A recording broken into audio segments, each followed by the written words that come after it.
in the topic today because I am a consummate people pleaser. So I am going to be leaning in hard as you give the 6 tips to help me navigate my life. He needs a lot of help, Janice. No pressure, though. No pressure. No pressure. I mean, I'm hanging on a thin line here for you. Yeah. So people pleasing is a thing, especially for women. And so I'm real excited to talk about this because I sometimes find myself obsessing about certain things and reactions that people have to what I do and making sure that everyone's happy at every event. So let's go. Woo! Yeah, let's start with why. Why do we do this? Yeah. Oh my gosh. Well, I've learned I just kind of speak for myself when talking about this, but a lot of people resonate kind of with my story and all of that. But I believe it comes from our childhood and our guardians, parents, and that relationship, and maybe feeling like we couldn't really express our authentic voice and ourselves because we would be criticized, shamed, you're too much, you're too this, that. And so a lot of wanting to please our caregivers, wanting them to be happy with us. And I believe that's where it starts for most people. I know for me it did. Yeah, I came from a pretty dysfunctional family, and I kind of found myself, I'm the youngest, in the role of being the good kid. And so I completely resonate with what you just said because I constantly was trying to be the kid that was not the problem and make my parents happy. Yes. And if there's some dysfunction too with the parents, as a child, without even knowing it, you kind of want to fix it. Or you might think it's all about you, it's your fault. That's why they're arguing or not getting along or something's going on. So if just you would show up in a particular way, they would be fine and life would be grand. And it's so crazy to me how things that happen when we're really young affect us our entire lives in our subconscious without us even sometimes realizing that we are living our life from this space of our inner wounded child. And sometimes we discount the things that happen, like, oh, that wasn't a big deal, you should be over that by now. But truly they impact the way that we show up in our day-to-day lives. So just as a quick story or example of that, when I was about 5 or 6 years old, my parents, I have an older brother, and they all went away to Alaska for 3 weeks. And they left me with my grandma, who had like 7 foster kids at the time. She's an amazing woman, by the way. Just she had 12 kids of her own. Then she kept having, foster kids. And so, but I, as a 5-year-old little girl, I don't understand this concept of why my whole family left me with my grandma who can't pay attention to me. And they're all, I just felt abandoned. And I remember even feeling, man, it's me. If I just would not argue as much or be a better girl for them or whatever, they would have taken me with them. So just like a little example about that. Were you the youngest? Was that the reason why? Yeah, I was the youngest, and I guess they just felt like, my brother was 8 and I was 5. So he was okay to do, it was a missions thing because my parents were missionaries when I was younger. And so they just decided we're going to take him and leave you with your grandma. But you interpreted it as if I was this, then. Isn't it? It's so interesting. But children, and you hear this a lot with divorced families, that they feel like it was their fault. I'm totally fascinated by how our childhood affects us. And I was just having this conversation today with my niece. We were talking about this, and I was saying, I grew up as a coach's kid. And so it was always get better. You know, it's like you can be good, but you can be great if you keep going. And I've carried that in through my entire life. So I always wonder, why do I have this constant quest for more, more, more, or get better, better? And that's where it stems from. That was just the mentality. It was like, you could have a great game, but you can get even better. So keep going. So I can never just sit in, you know, what I've done. It's like, I got to keep pushing forward. That all stems from childhood. Absolutely. Yeah, just not being able to kind of celebrate those accomplishments or take space for relaxation. And hey, I'm okay if I'm just chilling, Right. taking a bath, meditating. It's like, I gotta go. And yeah. Yeah, it's fascinating. Well, can we talk about what are indicators that you are a people pleaser or have a problem with wanting to please others? Like, what are those things that we need to look at and say, okay, this is an issue? I would say when you feel so depleted because you're constantly giving to other people and your cup is like there's a trickle at the bottom maybe, so you're not having a good time in life, you're not pursuing your dreams, your goals, things that you want to do, and you're just constantly giving to others in ways that actually you don't really want to deep within, but you feel this obligation, or you just can't say no because you don't want the conflict that feels so uncomfortable and scary to you.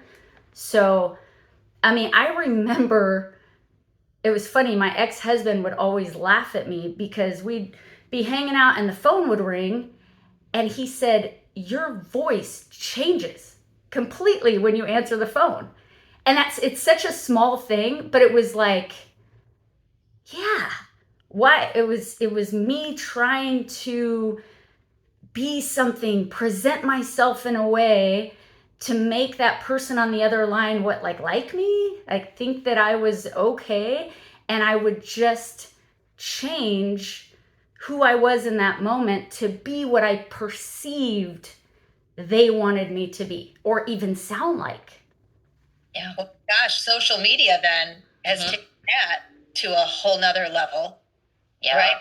Right. Social media has taken a lot of things to a whole nother level. It's like, wow. Yeah, trying to get that validation. And that was what, for me, I realized I am trying so hard to be loved. And that's it's so sweet about people pleasers. And I love us because we want to be loved. We want to be liked. We want to belong, and everybody does. That's not wrong. But it's this feeling of I have to get external validation. And what changed for me is I started realizing that I needed this external validation, that I was betraying my own soul to get external validation, and that I was the one who needed to change. Like, I needed to show up differently because I was so good at I'm gonna blame. It was my dad, it was my ex-husband, all these people, and that victim mentality. And as soon as I was going through my divorce, which was my super rock bottom loss of everything I thought my life was gonna be, looking at my life going, what just happened? And who am I? And then I just decided, probably curled up on the bathroom floor, sobbing my eyes out, like, Janice, you are the common denominator in your life. And yes, maybe some crappy things happen to you. And yes, that's true. It's not to discount those, but it's to say from this point on, do you want to keep blaming these people and you're stuck in this prison of fear and people pleasing? Or do you want to focus on you and go, what can I do differently to get out of this? And so I just started making really uncomfortable choices to do things differently and show up differently in life? You know, I am so glad you said the term common denominator, and I want to share something with you. Is I was really down on myself because I had had a string of moments and events that pissed people off. And here I was, and I looked at my husband and I go, why are they getting mad at me? I can't include everyone. I can't always be there. I can't continue to do this, and someone's always going to get mad at me because I said I am the common denominator here, and I need to look at what I'm doing. And that was the moment I basically said, you know, I can't be everything to everybody, and I have to stop. And if they get mad, they get mad. And it has honestly changed the past 8 months of my life. Woo! Yeah. That's And Michelle and I, we've talked about this, and it's like where you're like, why are you mad at me? And what did I do? And I'm such a God. And then I hurt their feelings, and I feel so bad, and you kind of spiral. And what did I say to you? Ain't nobody got time. Come on. You Yeah. know, people, I think that's the thing. I mean, it's the expectations that are put on people. And I always say, I'm like, you got to also lower your expectations too, you know, in people, because you're always like, well, why did they feel this way or what? Who knows what's going on in other people? You, as long as you know who you are and there's good intent behind it, and you obviously communicate like, hey, this is what's going on with me, then, you know, however somebody's going to take it, they're going to take it. I mean, you're always going to have somebody that's mad at you or upset or because it doesn't meet their needs, right? Absolutely. Yeah. Ain't nobody got time. Ain't nobody got time for that. Yeah. Well, so let's talk about the 6 tips, because I think, you know, what I have done is implemented boundaries. So I want to see so let's talk about, you know, if you have a personality type like we do that wants to be liked and wants everyone to be happy, how do we fix it so it's not destructive in our own arena? Yes. So the very first step is awareness, because we cannot change what we don't know. So it's bringing that into our conscious awareness. I remember thinking, I'm such a nice person. Almost this self-righteous, look at me. I will give the shirt off my back, and I am just such a nice person. And I didn't have the awareness to go, okay, where is that niceness coming from? Why are you being nice? What is the intention behind it? And as soon as I could see that, wait a minute, I'm actually being nice so that I could get something. So it was like a sleight of hand in magic or something, you know, where I thought I'm doing this out of the kindness of my heart, but really it was like I want something out of this. I'm being a little bit selfish in doing this. And so that was a huge awareness for me of going, okay, I don't want to say no to my kids so that I can feel good and at peace and like there's no conflict. But is that actually the best choice for my kids? Like, should I constantly be giving into these things that I kind of know, like, no, I want to say no to that. So it's just having the awareness was the first step. And then the second step, like we talked about the childhood wounds, is identifying what those are and working on healing those emotional wounds, because it's deeper. We can set boundaries and do all these things, but I really feel like unless we kind of dig deep into the roots of where this came from, it's a little bit like maybe putting a Band-Aid over a deeper cut. So it'll help for sure, but like going a little deeper and saying, why, what is my wounded little girl inside feeling that maybe I haven't addressed yet, and I'm still carrying her with me. And how do you do that? Through therapy or self-reflection, journaling? So I did a lot of different types of therapy. And what I would say too is you don't have to break the bank. It's more of a mindset like, I really want to figure this out. I'm feeling so much pain, emotional pain, discomfort, unhappiness. I made that choice of I'm going to just keep trying things. I'm going to get curious about life and about all of it. So I remember one of the very first things I did is I looked on Groupon. I don't know if everybody has Groupon, but it's basically an app where you can go and do certain services and activities for cheaper. So I went on Groupon and there was You get really bad lip filler. yeah. Yeah. I was thinking that. I was like, yeah, there's some aesthetic services they have on there that are. Yeah, we all know those. Okay. There's. That's a good point. Yeah, maybe you want to be a little more selective than I am. But I was just at that point, and I didn't have a ton of money either at that time because I was going through the divorce. I hadn't worked for, I don't know, 10 years because I was a stay-at-home mom. So there were all these shifts in my life, and I remember going, but I need to do something differently, and I don't really care what that looks like. I'm just going to get curious. And so I did a hypnotherapy session through Groupon, which ended up just being amazing, partially because I was just ready to go there and to go deep. But I've done EMDR and some attachment therapy, some neurofeedback therapy. I've read self-help books. I've gone to networking things. I really just decided I'm gonna learn. I want to grow. I want to figure this out. And it doesn't happen overnight.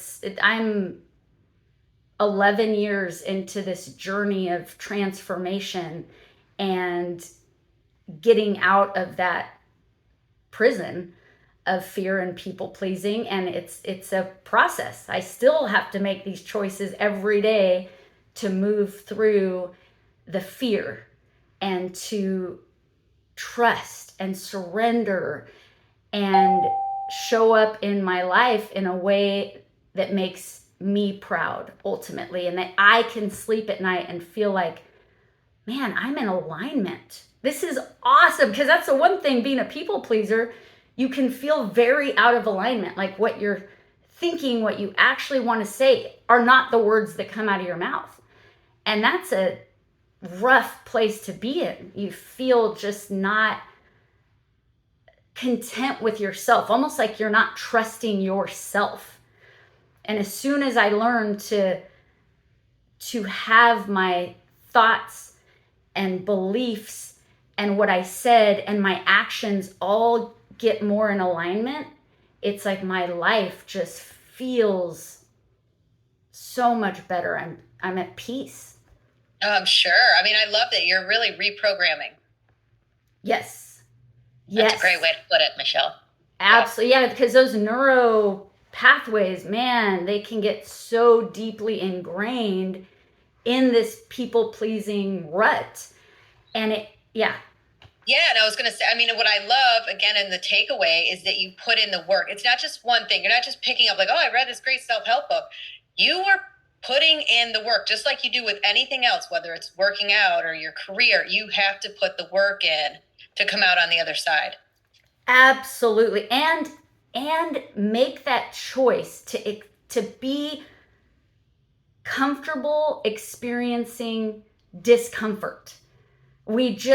There's something, we obviously want to avoid pain, but part of my experience has been those painful moments have really shaped me. And it's the diamond analogy, it's the butterfly analogy, it's those things. And as much as we want to avoid it because it's like, oh, that just feels icky, uncomfortable, those have been the moments that have changed me in my life. And one other thing I would say, and this is so healing emotional wounds, the third is developing self-love. So really working on yourself and that commitment that you have to yourself to doing those things that light you up, the path that is made for you, where you just go, I'm not living my life for Bob or Sue or Sally or Jane. Like, this is my life. It's funny, I'm actually working on a speech where I talk about the bodybuilding competition that I did. That was me walking through my fear, because I had major body image issues, fear of judgment and being labeled and stuff.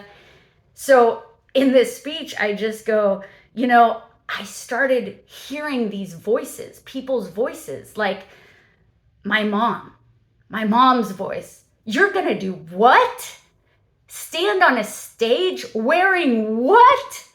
And then I hear the judge's voice, like, does she even know that this is a bodybuilding competition? I mean, -1 for those stretch marks, -2, And I could even hear my other competitor's voice in my head, the very blonde, very beautiful, long leg Lucy, saying, oh my gosh, honey, no, you really thought you were ready for this competition? Oh no, honey. But there was another voice that I heard in my head. And this voice, for once in my life, showed up louder than any of the other voices.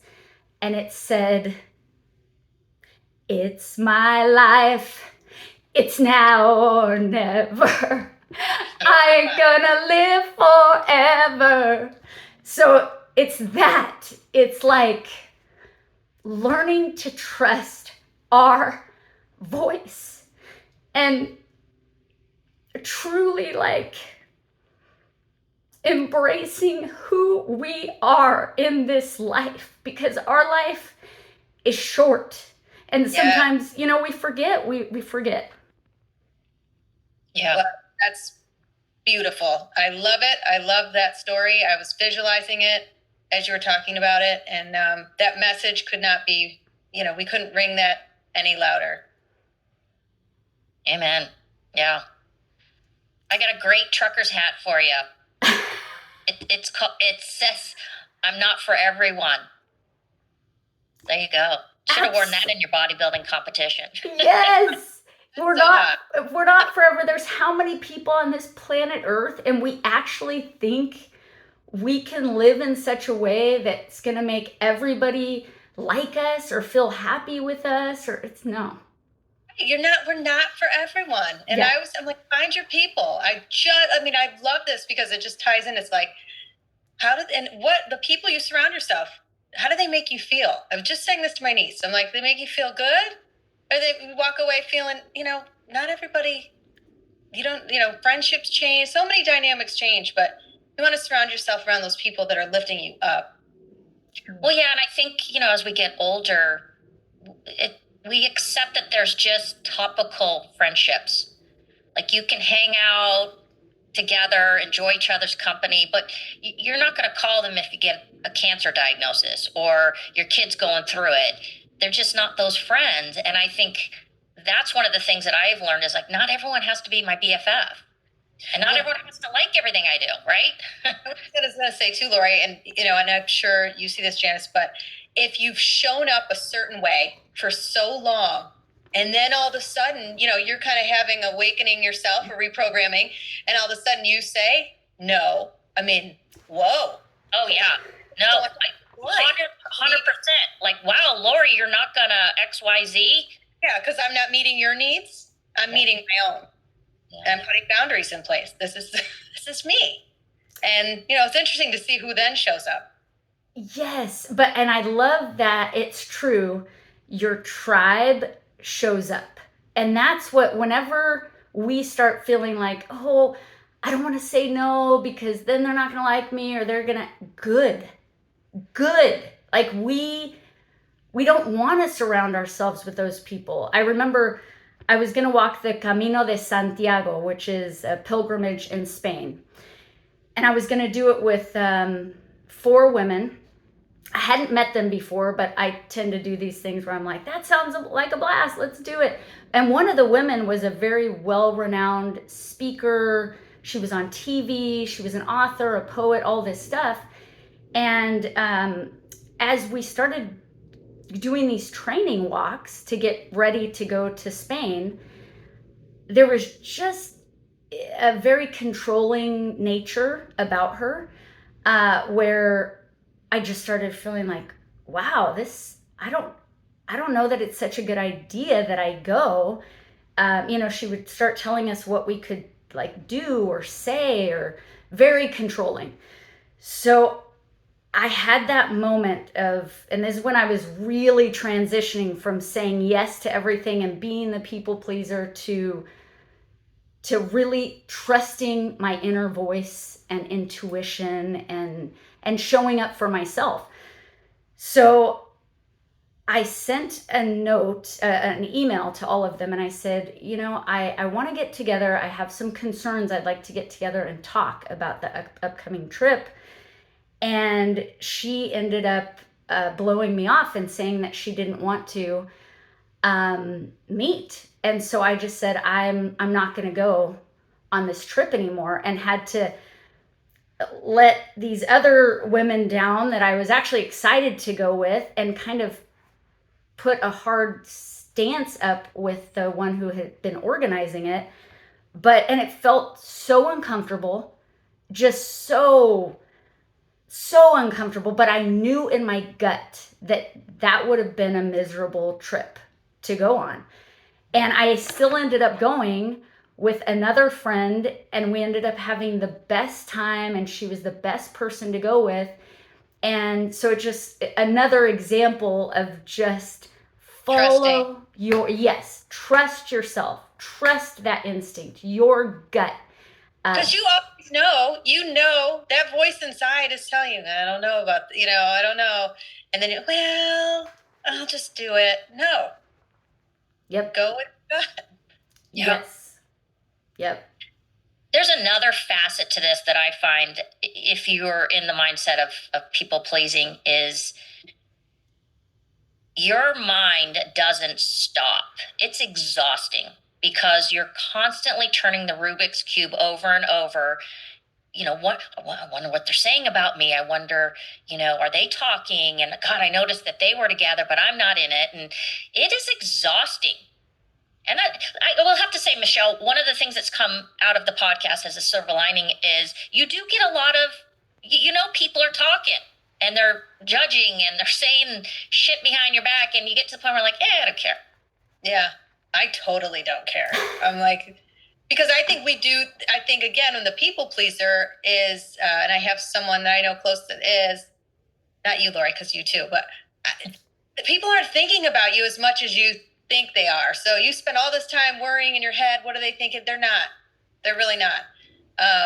But yeah, I know many people that do. I mean, and then I get the phone call. What do you think about this? I don't. What do you think I should know? Just don't. Let it go, please.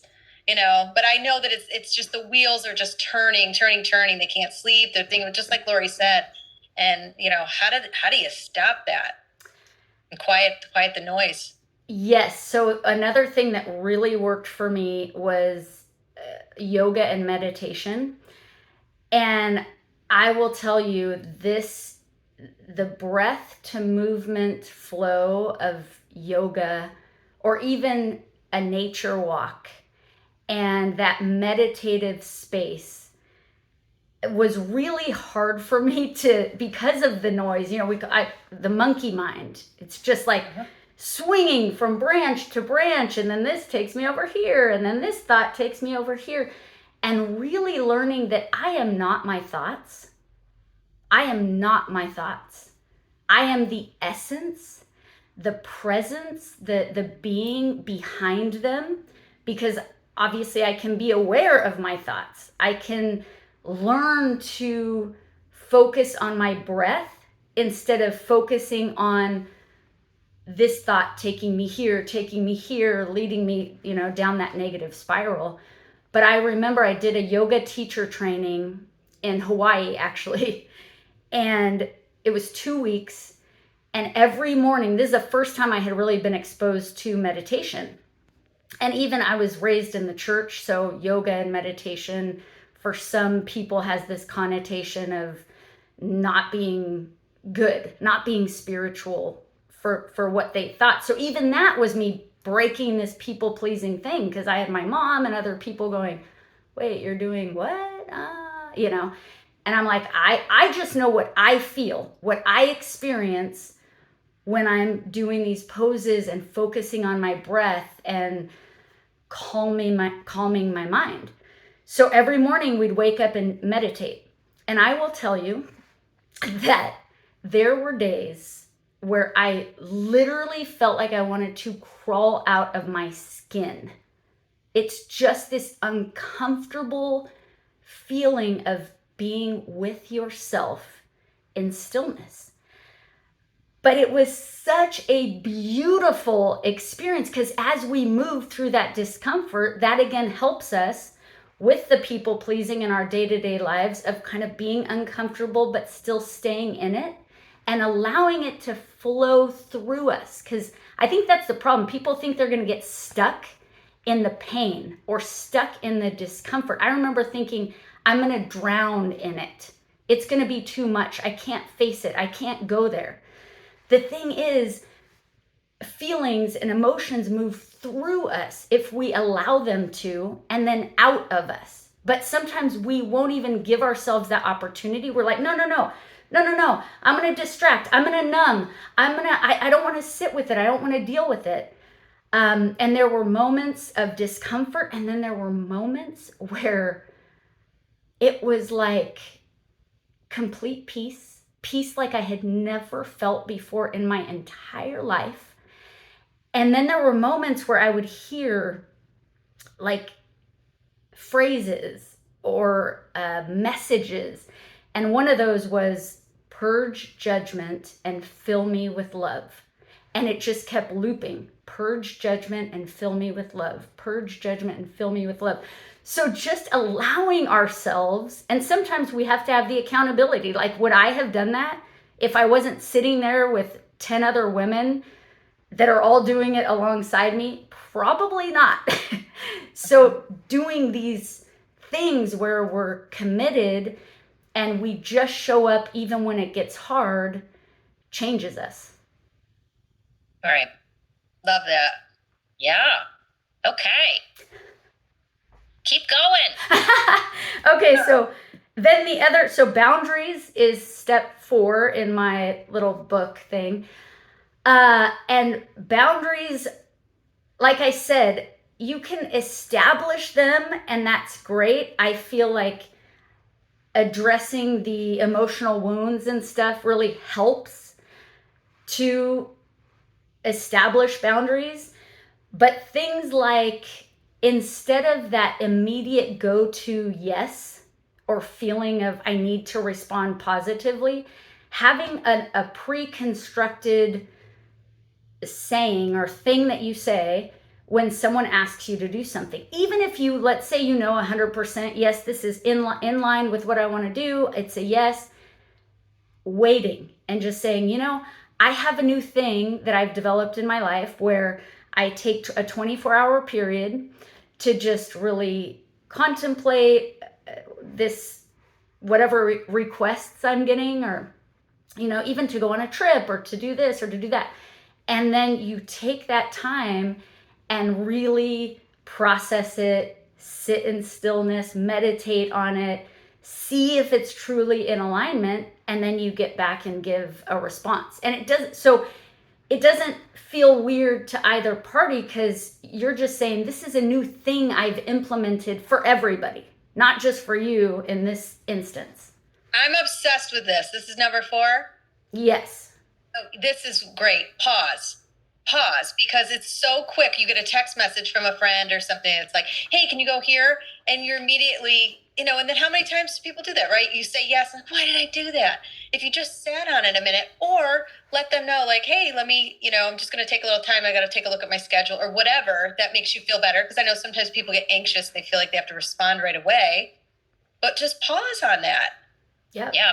I mean, I did the same thing this holiday season, Michelle. We've talked about it, where I hit the yes button on the RSVPs, and then all of a sudden I looked at my calendar. I'm like, holy shit, what did I do? And then, oh, by the way, my dog has surgery and the kids are coming home and we had a flood. And then I'm like completely overwhelmed. And then what sucks about it is you say yes, and then you got to back out because you just can't do it. And then that's not right. I mean, like, then I don't feel good, right? It's not even about boundaries. It's like now you feel like you're really letting someone down versus just upfront saying, can't do it.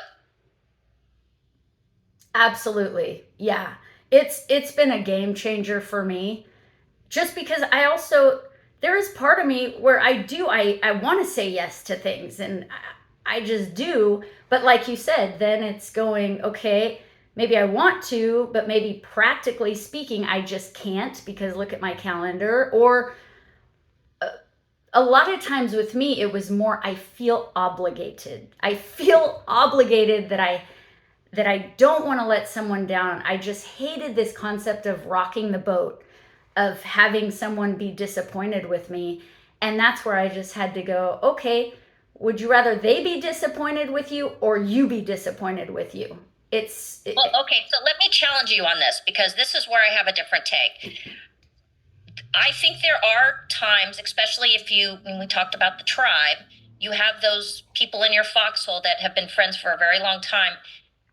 Sometimes I think we need to show up for those people at certain events or functions because it's the right thing to do for them as a friend. And it may not be something that I would say, oh God, I'm really excited about doing it, but I know that my friend needs me there. And so I think that that's the exception to the boundary. Absolutely. And if you can do that from a place of not holding a resentment, of truly like, I'm all for that. This is a friend.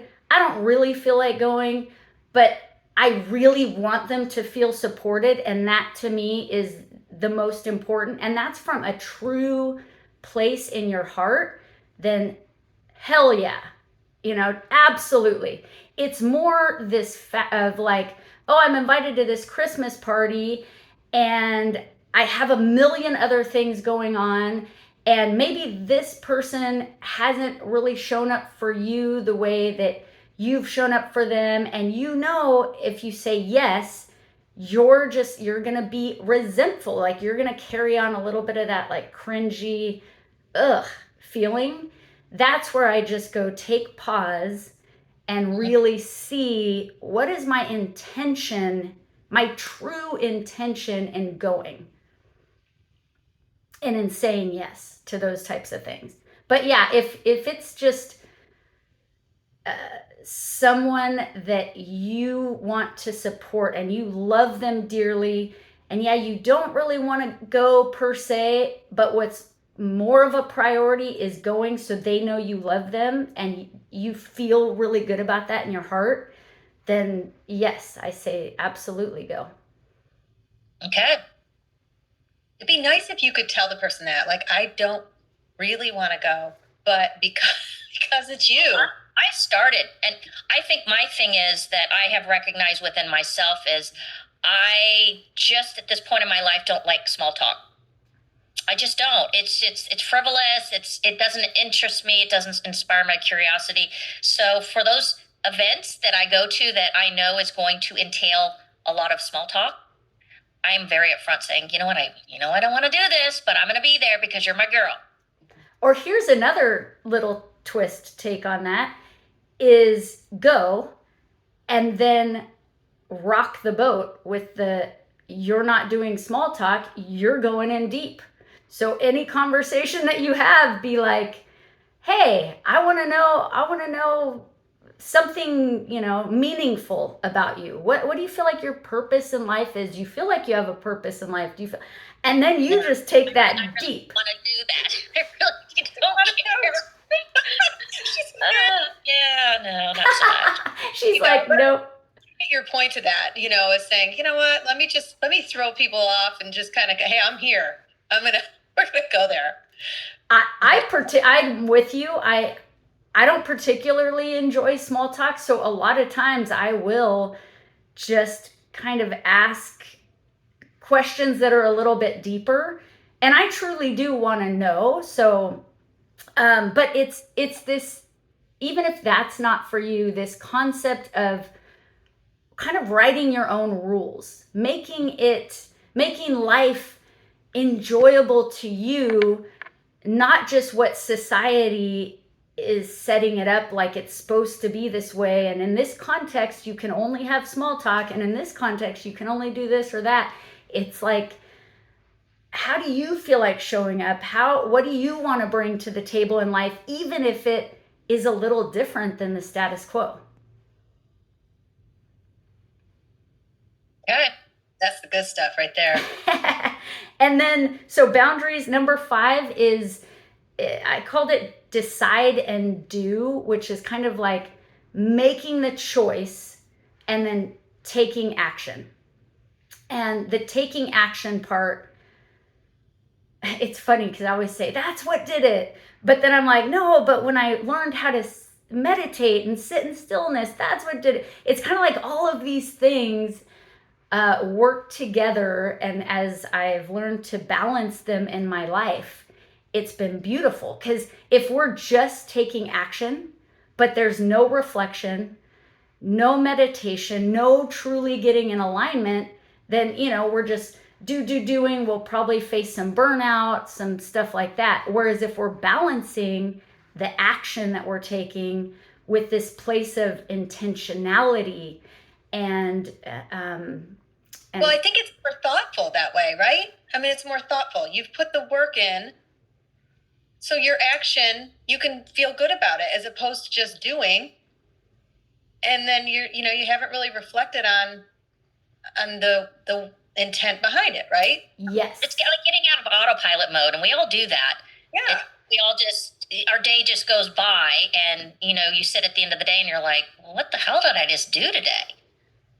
It loses its meaning if you're not intentional about it. Yes. And here's a fun thing to do for people that feel like they're on autopilot to kind of shake things up is I made the commitment when I first started this journey of changing myself. I said, I'm going to do at least one thing every year that terrifies me, that like pulls me right out of my comfort zone. So I have a whole year. It's not like, oh, we got to do something every month or, because then that could be overwhelming. But thinking of one thing, let's say 2024, because that's what we're coming up on, one thing in this next year that I could do that's scary, but that is going to cause me to grow. So one year I did a marathon because I felt like that was impossible. I literally felt like it was impossible. Like, how do you even run 26 miles? I don't even know how people do that. So that was really scary and terrifying. But that was the intention behind it. My intention was not, I'm going to run a marathon so I can win first place or run super fast, or my only goal was I'm going to run it because I want to walk through the fear. I want to prove to myself that I can do something hard, I can stick to it, and I can be consistent. So then the next year, I was like, okay, I'm going to self-publish a memoir.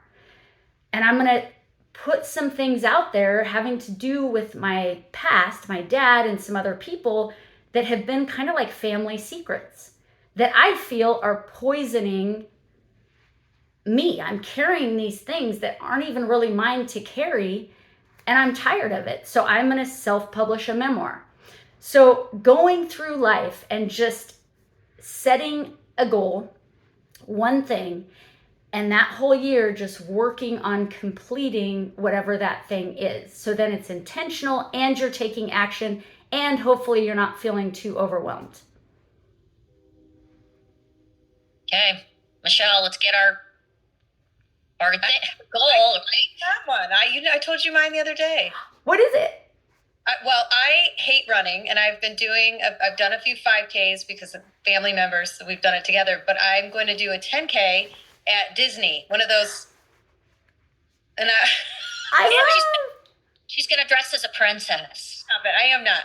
But I am going to do it because I'm like, you know what? It's out of my comfort zone, and why not? So I'm going to train for it, and I have no intention of coming close to the the top runners, but I just want that feeling of accomplishment. And I always love to do that. So I'm big on getting out of your comfort zone. And so that's mine this year. That is Yeah. awesome. I don't have any problem getting out of my comfort zone ever. So I don't even know what I've jumped out of airplanes. You're writing a book, right? And you're writing a book. I'm writing. Yeah, I am writing a book, which is a little daunting. So Well, Yeah. and here's the thing. If you're good at that, maybe looking at, like you said, this people pleasing thing, or if you're scared of sitting in stillness, or if you're, scared of healing emotional wounds. Like for me, it wasn't just these achievements, although that was part of it, of goals that I would set like that. But it was more like, what terrifies me? Oh, I'm so scared of people's judgment. People's judgment scares me. So what could I do where I can walk through that fear of judgment, where I'm putting myself in an arena to be judged? Because it's kind of like that exposure therapy, where what you're scared of, you slowly or quickly, depending on how you choose to do it, but choose to put yourself in that space and expose yourself to the fear. And it's proven, and I feel like it was proven in my life. From personal experience, I know that as I did that and exposed myself to my fears and walked through them, I grew and evolved and changed in that process. So just looking at from a different angle, maybe not a goal to achieve, but I was trying not to laugh because I'm like, okay, so I'm walking through it. I'm gonna do my 10K in a sports bra. yes, Yeah, why not? Yeah, I'm gonna go there. I'm gonna expose myself.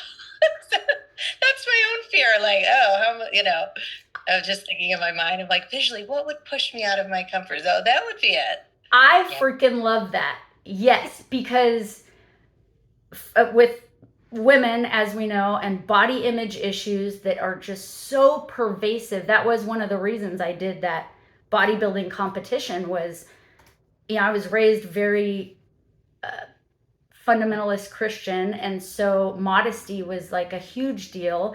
And it's not saying that I'm like pro being super immodest either, but this feeling of I can't even go to the beach and feel comfortable in a bathing suit. And it's a constant, just like, it's just on my mind. And what are people going to say? And all of that. So that was one of the main reasons that I was like, I'm going to do a bodybuilding competition. And I shook the entire time I walked across the stage in my high heels. I was just like shaking. That's badass. It was terrifying. That takes a lot of courage to do. So kudos to you.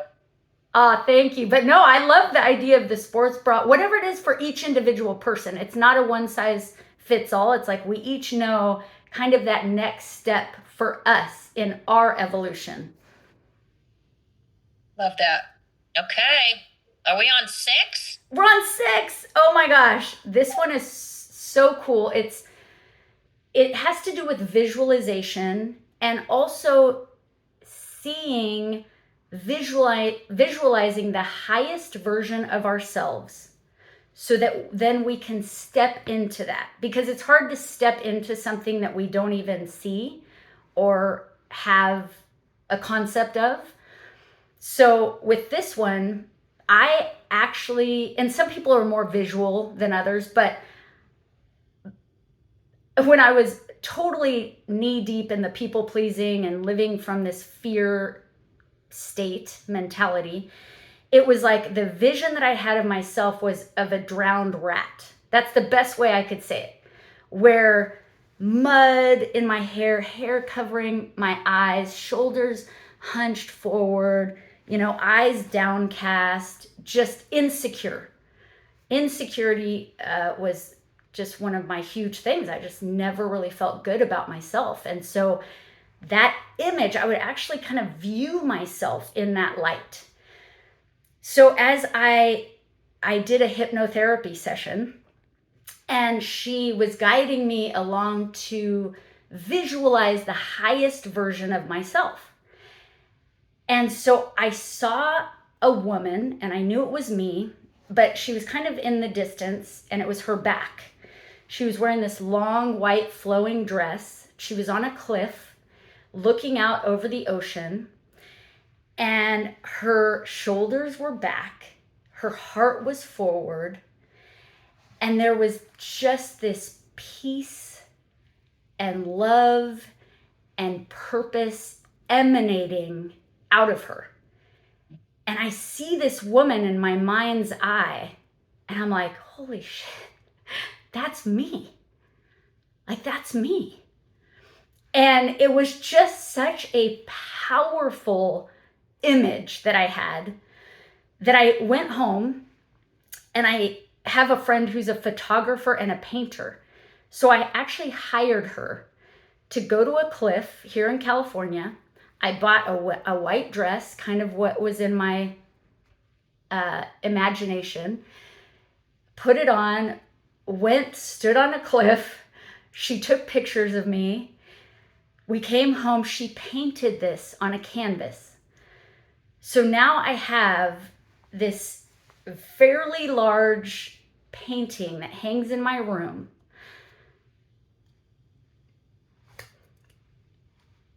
of myself, but the highest version of myself, so that every day when I wake up, and if I'm feeling those not good enough feelings, or I'm feeling like I don't want to show up today, it's too hard, it's too painful, certain things like that, I will look at this painting and I remember who I truly am. And so for everybody to start to use that beautiful imagination that we've been given, that so many times we don't use, we don't visualize or see things, but to truly be able to step into the next version of ourselves and the next version of ourselves, like imagining and visualizing that, so that then we can take those baby steps and make those choices every day to become who we are. Wow. Okay, we end on that. That's more to say. Yeah. Thank you for sharing. That's great. Thank you both so much for having me. You guys are amazing. Well, we're not done yet. We're gonna end on a little fun. Oh, yay!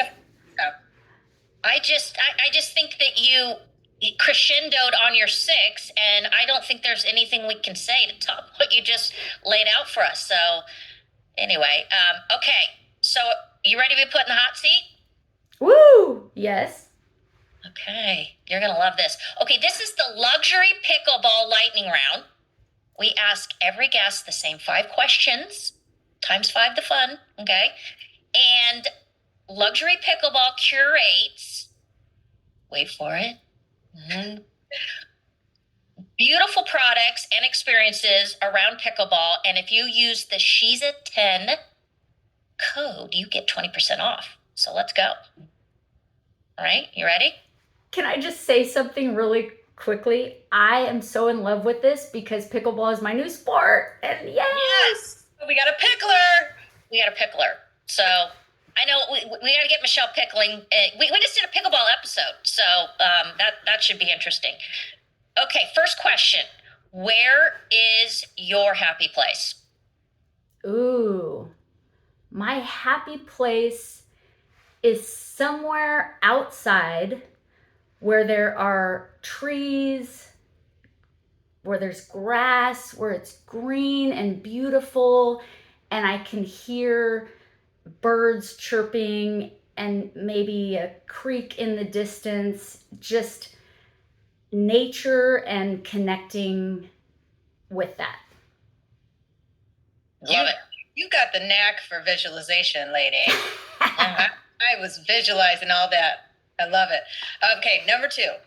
If you could sit next to anyone on an airplane, who would it be? Oh my gosh. this is crazy, but the very first person that came into my mind was my son. My son Samuel, who is just amazing. He's 21 years old. We have these conversations that are so philosophical and fun, and he's 21. So I don't see him as much as I would like. So he is like, whenever I get those moments with him, I treasure them. So it would have to be my son. Well, mine won't be my son because we got in an argument last night. I'm kidding. Okay, this is a fun one, and I think I know what you're going to answer with this. Do you believe in UFOs and aliens? Oh my gosh. That's so funny that this is a question, because literally just the other day, I was sitting in my car going, if someone asked me that, I don't know how I would respond. Okay. So I would have to say, I don't know. I, in general in life, am a seeker. So I try to be very open and not closed-minded, because I remember how that closed-mindedness and rigidity felt. So I am very open, but I don't know. Okay. It's fair. Okay. Next question is favorite concert you've ever attended? Oh, hasta que me olvides, voy a amarte tanto, tanto. Luis Miguel. So I lived in Mexico City when I was a little girl, and he's a huge pop star in Mexico City, and so I would say he by far was my favorite concert. That's awesome. Oh my gosh, I totally just lied though. Why? Because I mean, he was the first one that popped into my mind, but we just went to see U2 at the Sphere. You're the second person to say that. It was mind freaking blowing. So I just changed my answer. It has to be that. That concert was, if anybody can go, I say do it. Well, the universe is calling us, Lori. Trip to Vegas, us too. Do Yeah. it. Let's go. Okay, final one. If you could tell your younger self what you know today, what's, in a very short answer here, because you basically just did this the whole episode, I'm realizing. What would you tell her?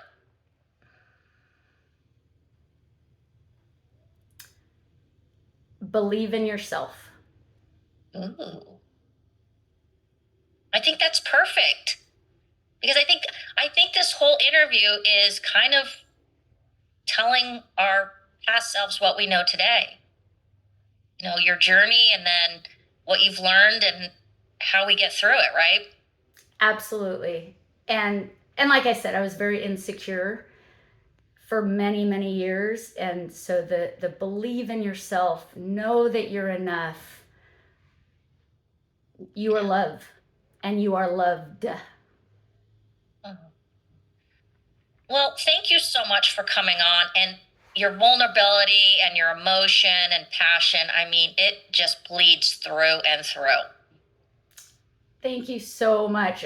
Really, for this platform that you guys have created, and following your hearts, and highlighting women of a certain age, and like really putting it out there in a way that gives hope and encouragement for all of us to continue to live our very best lives. Yeah. Super Absolutely. awesome. Thank you so much. Thank you. Okay, and for those of you that want to check out her books and her platform, it's Janice, Janice, Burt, BURT.com. That's it. Right? That's it. God, I did it right, Michelle. I can't even believe it. I'm shocked. Oh, She always butchers names. I always butcher names. All right. Thank you so much, Janice, and thank you for everyone that has tuned in. Until next time. Recording stopped.